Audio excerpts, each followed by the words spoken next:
Good morning, everybody, and welcome to the second of our One Medical Group breakfast webinars. Thank you for joining us. So this is episode 2.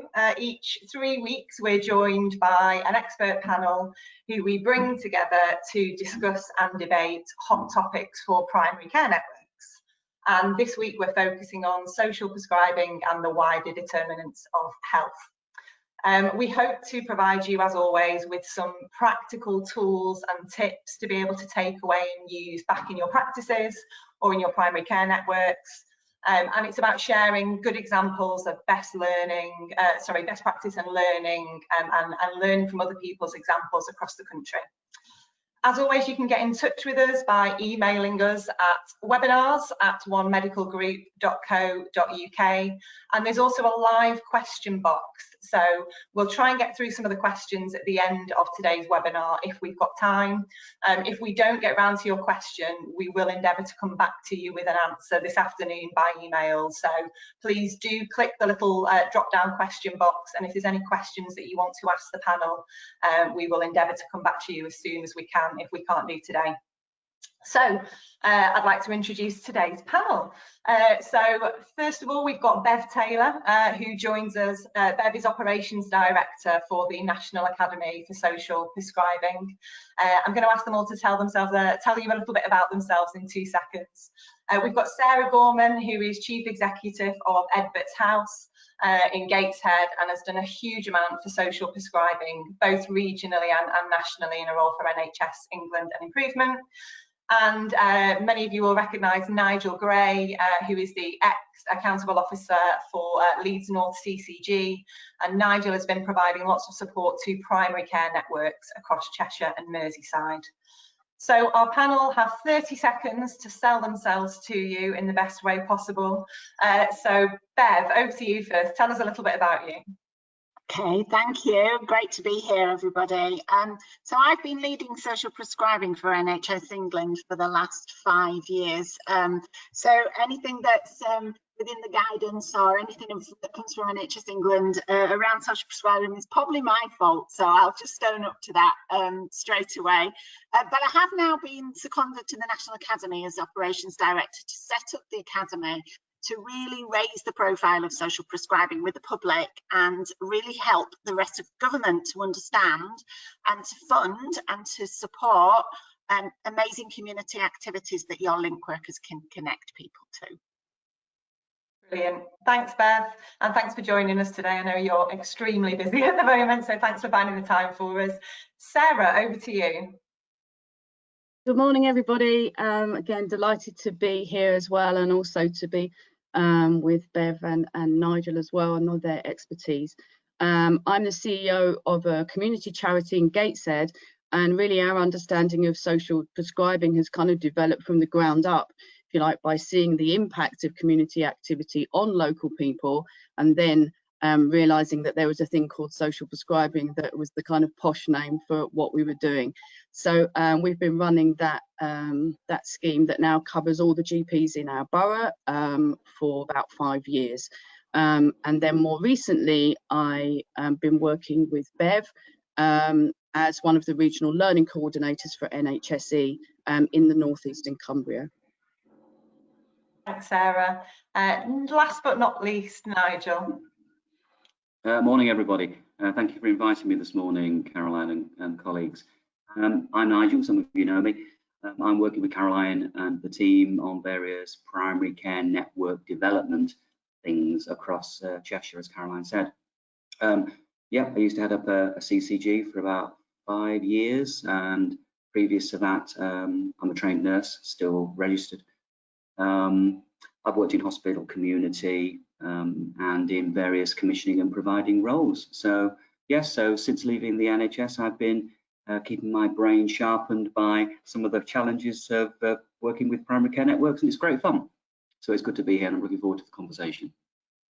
Thanks, Nigel. Nigel's never really left the NHS and never will. So thank you, panel. Okay, so we're going to get through as many questions as we can today. So we're going to start with a really obvious question, and Bev, I'm going to come to you first of all. So what does good social prescribing look like to you? What does it mean to you?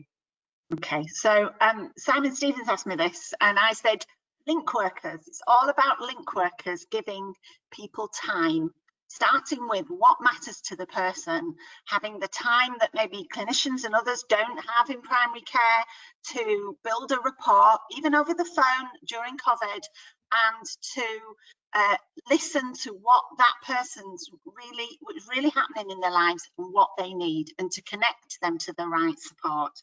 In normal times, when we're not doing social distancing, link workers actually can take people to community groups and to activities, but it's that follow-up, and it's that shared plan, and it's that giving people more control over the things that really matter to them.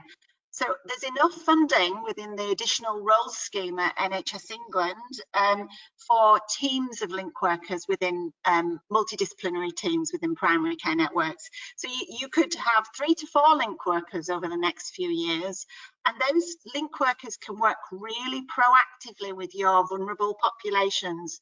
They can be, you know, looking at people, working with people who've just been diagnosed with diabetes, who have got long-term conditions, who, you know, in order to prevent them needing lots of support, they can be connected to community activity to, you know, increase their physical activity and enjoyment of life. And I think there's one other thing I'd like to say, which is about, it really works when you're absolutely embedded and connected with voluntary and community groups locally, and that you understand their pressures and their opportunities, and you can work in partnership with them. Sarah's a great example where they developed a social prescribing scheme in the voluntary sector, and they're working with their primary care networks to, you know, for the local schemes to host the link workers.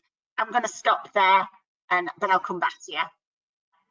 I'm going to let Sarah seamlessly pick up where you've left off then, Bev. So, Sarah, what does good social prescribing look like to you? Because you and the team are doing it in Gateshead. Yeah, I think for me, good social prescribing is about a whole shift in thinking about what health is all about. We were running a community charity, linking people up to, we were embedded in deprived areas in our community, starting to work with people. And actually GPs, I went to do a presentation to local GPs before we knew anything about social prescribing, or what it's now called. And they said to me, it's really interesting because I recognise the photographs of your patients, of your people, and they're not coming so often anymore. And when they do come, they're much more articulate. And we wondered what it was that was making the difference. And now we see, because often in deprived areas as well, GPs are not always aware of what's really going on the ground around them. Often they don't live in that area. They might travel into work, and actually they're not aware of the community and the voluntary sector infrastructure that sits around them. And actually it's a real shift, as Bev was saying, around what is it that makes us feel whole and healthy. And actually many of those things are around the wider determinants of health. We talk about how health is created at home and the GP is for repairs. So actually what's going on in our lives around us, have we got good social connections, have we got good housing, have we got money, have we got good relationships? They're the things that make us whole and healthy. And actually, if we don't focus on those, then ultimately we will be sending people back into the conditions that made them sick in the first place. So actually by creating social prescribing element as an embedded part of the GP team, we're starting to able to look at people in a holistic way and address these things that sit behind a lot of the stress and anxiety that they are presenting with. Thanks, Sarah. Thank you. Nigel, you come at this from a population health management perspective, and I know that's been a passion of yours for many years now. So what does good social prescribing look like in reality to you?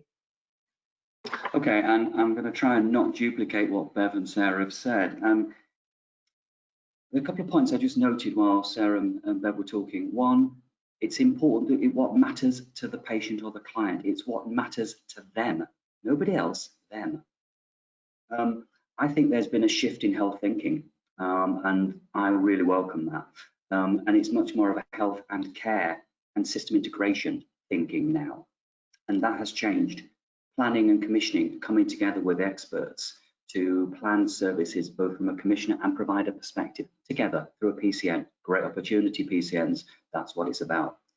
But for me, it's then about, so what model of care do you want to commission or plan on the back of that, and how do you involve your patients and clients in that? So population health management is a one way of thinking about that. It's thinking about holistically the care that, rather than, and I would say to GPs I work with, look out the window, and I'm looking out of a window now as I look across the top of this laptop, to look out the window and see what's outside. So the community, the third sector, awareness. So when someone comes in with a healthcare issue, it might not be that at all. It might be something, as Sarah's already said, around environmental or housing issue or economics, or I can't pay the rent or whatever that's given me this physical issue. But with social prescribers, they've got the time for those conversations. That's really important for that different type of conversation. But a real advocate for population health management to understand the way in which the population behaves and works in normal times, as Bev's alluded to, but and even more so maybe in these unusual times, because our populations are behaving a lot of them are very challenged. They're lonely. They might feel even more important that social prescribing is there to support them. So I'll stop there. That's what that means for me. Thanks, Nigel, and thank you, panel, because already we've got some really interesting questions coming through, so I'm keen that we find some time at the end just to start rattling through some of these. Bev, I want to come back to you next, because we asked you in advance to think about how PCNs can get the most out of their social prescribing link worker roles or teams, and what support is already out there and available to primary care networks. And I think this comes back to the tools and the tips and the links that we want PCNs to be able to access. So how do PCNs make the most of this opportunity? Okay, so my main thing, if I only say one thing, it's we really need link workers to be a core part of multidisciplinary teams, have access to all the IT, to all the support, especially regular supervision. And one of the reasons for this is that what we're seeing is that link workers are seeing a lot of people with quite significant mental health needs, you know, maybe greater than was originally envisaged. Sometimes people who are even suicidal, and the emotional impact of that is huge. So if they're not supervised, if they're not supported, if they're not able to give that back to clinicians and to do the safeguarding, we're in a really vulnerable situation. So please think about how you're going to support and nurture those link workers as part of your core team.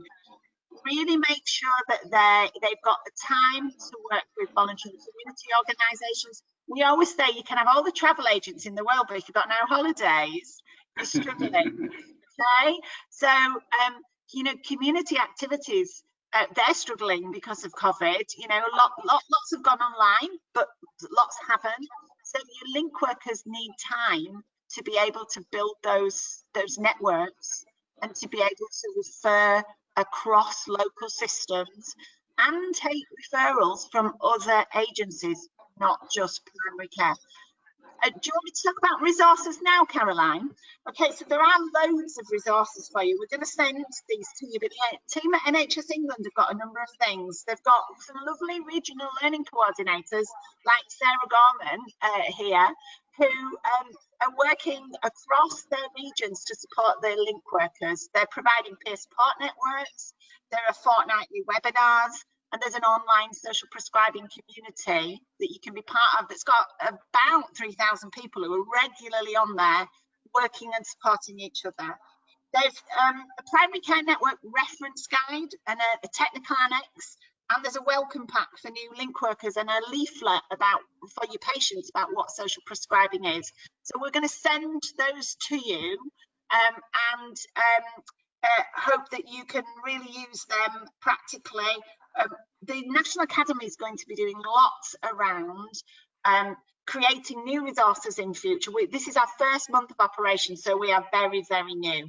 But creating new resources and really raising the profile, getting lots of ambassadors, we need ambassadors for social prescribing. So if there's anybody on this webinar thinking, I love this and I want to be part of this, we might want you to be one of our clinical ambassadors. So please look at our NASP website and help us build it. Thanks, Bev. And yeah, just to reassure everyone, we'll send you an email this afternoon with all the links in the documents that we refer to during today's webinar, which we hope will be helpful. So Sarah, how do primary care networks make the most of the social prescribing link worker team? And if I can add a little question into that, we've already had a question for somebody around how we integrate with the third sector, because sometimes they do feel a little bit distant to the primary care team. So how do we build those relationships and links with the right organisations to make the most of the social prescribing link worker? Okay, I think it was obviously optional for PCNs to work with more closely with VCS organisations in their recruitment and employment. Obviously, with my Ebbets House hat on, then I am a great advocate for that, partly because the kind of skills and the kind of attitudes and behaviours that come with more community development support role is often quite different than what sits within the medical sphere. And actually, I believe that if you can join together the expertise of the VCS and the community development with primary care, then you've actually got a really excellent mix. So in Gateshead now, because of the relationships that we already had with social services, with housing, with the police, then we are able to interface with all of those services on behalf of primary care. So we're starting to really see a system shift in terms of how we can work together, and the social prescribing workers can be the glue that sticks all of that together. They can hold somebody's case. So in the past, the GP held all of the clinical information, but actually people's wider determinants information sat in loads of different places, and it was really difficult for people. Whereas actually now, the social prescribing worker can hold all of that stuff in the way that the GP holds the clinical stuff, and they can actually really start to see impact much more quickly. There's tons of practical stuff that you can really do to make sure you're running an efficient service. I would pick up on what Bev's already mentioned around supervision. Vitally important, particularly at the moment we're finding in our peer support of workers that they are supporting people who really mental health services largely should or could be picking up, and that's putting a lot of pressure on people. But right through from recruitment to having efficient referral pathways, to having effective supervision, to the way that the service is set up, making sure people are responsive to demand, are getting the proper training that they need, not having criteria so that actually we can refer by word of mouth, self-referral. I could talk about this for a long time. I'm very passionate about how that can be embedded right in the heart of what you are doing. So actually in your GP team, the social prescriber becomes very much a part of that. I would urge you not to let them sit on the edge. Don't let them be the person who turns up on a Wednesday afternoon and no one's really quite sure what they're doing. Bring them into your multidisciplinary team meetings and they will be able to help you with that continuity of care that is so important. Thanks, Sarah. Thank you. Nigel, so much to talk about. Where do you start? How can PCNs make the most of their social prescribing link working team? Okay, and again, I will try not to duplicate what Bev and Sarah have already said. So I made a couple of notes. My first thing is that I don't feel the third sector always works together well itself.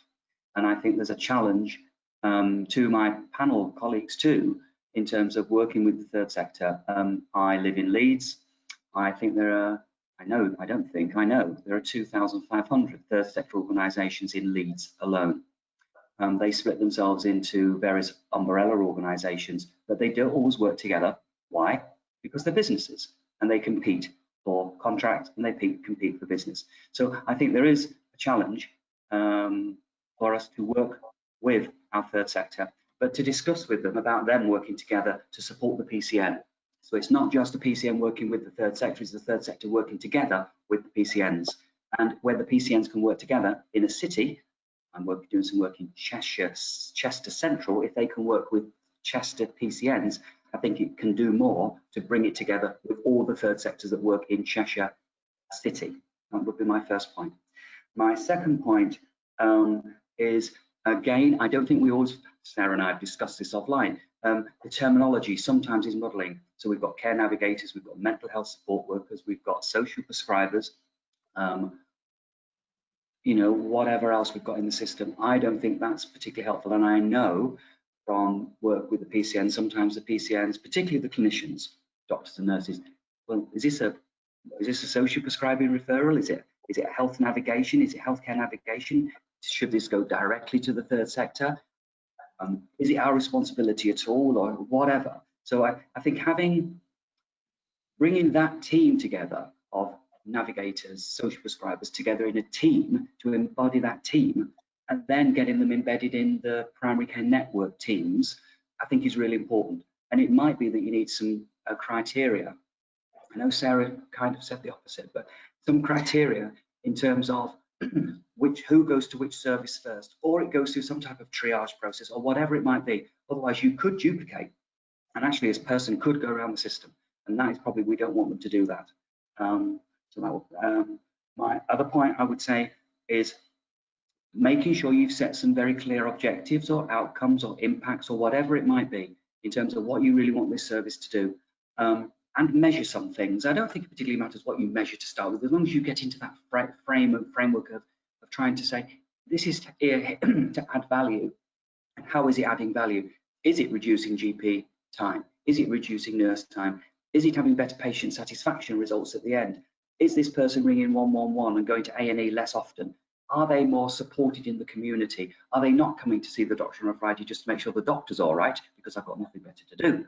So there are all sorts of things that we can do that can start to measure impact. And I'm a big fan of measuring impact and using data that we can, and information that comes through the system to measure some of that. So they're maybe top points. I'll just stop there. Go on, Sarah. No, we're not going to have an online fight, but there's a couple of things that I want to just pick up on what Nigel said. Firstly, this thing about knowing what is around you. What we actually did in some of our PCNs is actually we hired a minibus, and we took all the practice managers and the GPs that were interested, and we went around all of the voluntary sector organisations in their PCN geographical area and said, look, this is what's out there. Because it's really important as well when you're referring one of your patients, particularly if they're vulnerable, you want to know where they're going and what that's about. Absolutely. And the social prescribing worker could organise that. That could be a task for them, that then actually everybody's starting to see what the infrastructure looks like. In terms of the handing off of people and all of the new roles that have been created, taking off my NHSE hat, and maybe Bev needs to close her ears, but in Gateshead, we have decided we are only going to have social prescribing link workers, because actually we don't want people to be handed off between roles. It's much clearer for the GPs to understand this is our social prescribing team. They are all called the same thing. They're going to be trained in health and wellbeing coaching skills, so that will be their approach, but actually they will be able to cross roles so that we don't have this confusion about handoffs. You are not obliged to have all of the different roles that are set out in the ARR. It's actually up to people to decide, and we decided in Gateshead we felt that was a better approach for patient care. I think that's a really good point, Sarah. Really good point. And Bev's still speaking to nothing. And I don't have a problem with that, Sarah, because I actually think that the social prescribing link worker is the core. It's that core triage that is absolutely needed. Just on impact. So in the PCN reference guide that we'll send out to you, a couple of things. One is there's a SNOMED code that we want everybody to use, so that you are registering that the number of social prescribing referrals that you're making. That's absolutely core, because the NHS is making £500 million worth of investment in social prescribing over the next 5 years, and if we don't register those referrals, that'll be difficult to maintain that investment.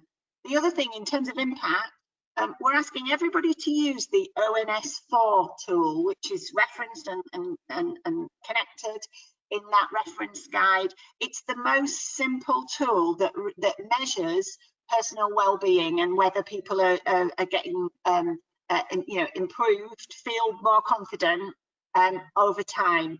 It's 4 basic questions. And so we're asking everybody to use that and you can use whatever else you want on top of that, but that's the core data set. Thank you. Super, thank you panel. And some questions and reflections and comments coming in already around, you know, does the terminology really matter as long as the patient or the client understands it? Is that what we're aiming for here at the end of the day? So some really interesting comments coming through. And we've just got a couple of minutes, so I want to rattle through some questions. So some of them we might have answered already, but we will answer them all after the webinar in writing. One that I really want to focus on though, because I think it's a really pertinent question. How can PCNs proactively identify the patients to refer to the social prescribing link worker team?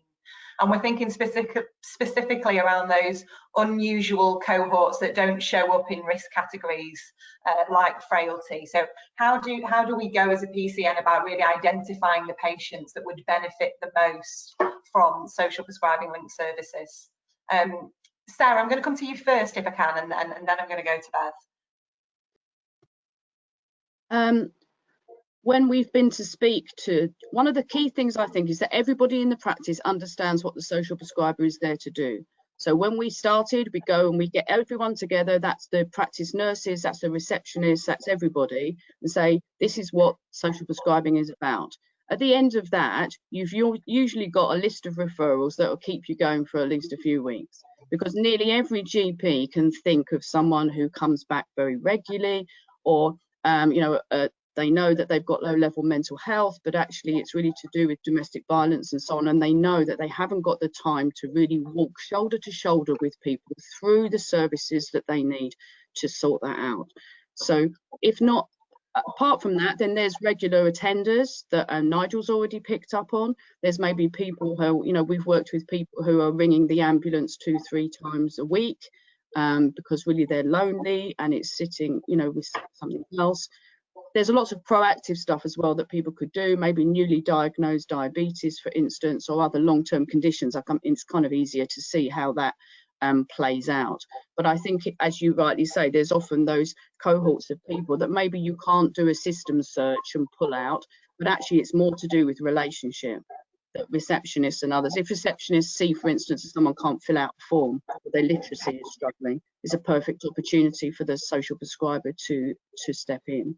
Thanks, Sarah. I'm going to stop you there because we've got a few more questions to go through that I really want to try and understand answers to. Bev, we've had a question around what are our thoughts on using PAM scores? So using that as well as the ONS4, should we be using both? Is there a view centrally? There is a view centrally, yes. If you can use PAM as well as ONS4, that would be really, really helpful. PAM doesn't work for people who've got a reading age of below 7 or not having English as their first language. So I wouldn't say it works for everybody. I'll tell you what it's really good at. PAM's really good at kind of identifying who needs the most support. As a bit of a risk tool, you know, if people are not scoring really highly, they might be the people who struggle to connect the most, and you might want to prioritize it. So it's a prioritization tool as much as anything. I would say, yeah, use it, and some areas are using it really well. Super, thank you. And the last thing I'm going to mention just before we close is I just want to give some recognition really to a primary care network called Rural Alliance in West Cheshire ICP.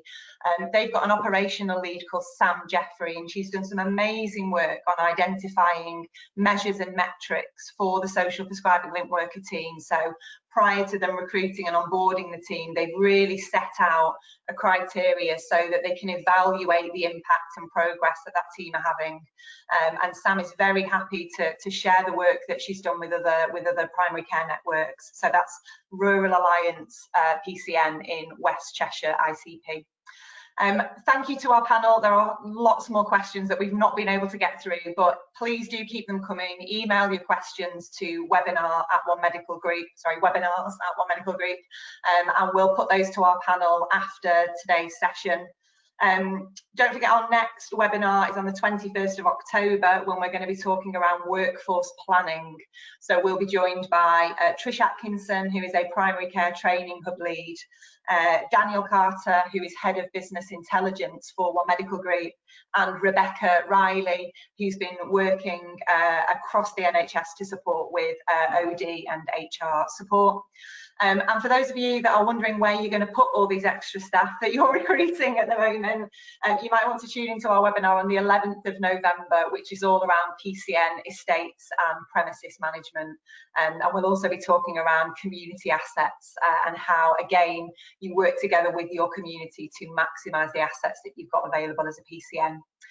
Thank you very much to our panel. Thanks to everyone that's tuned in. Keep the questions coming, and we hope to see you all in October. Thanks, everybody.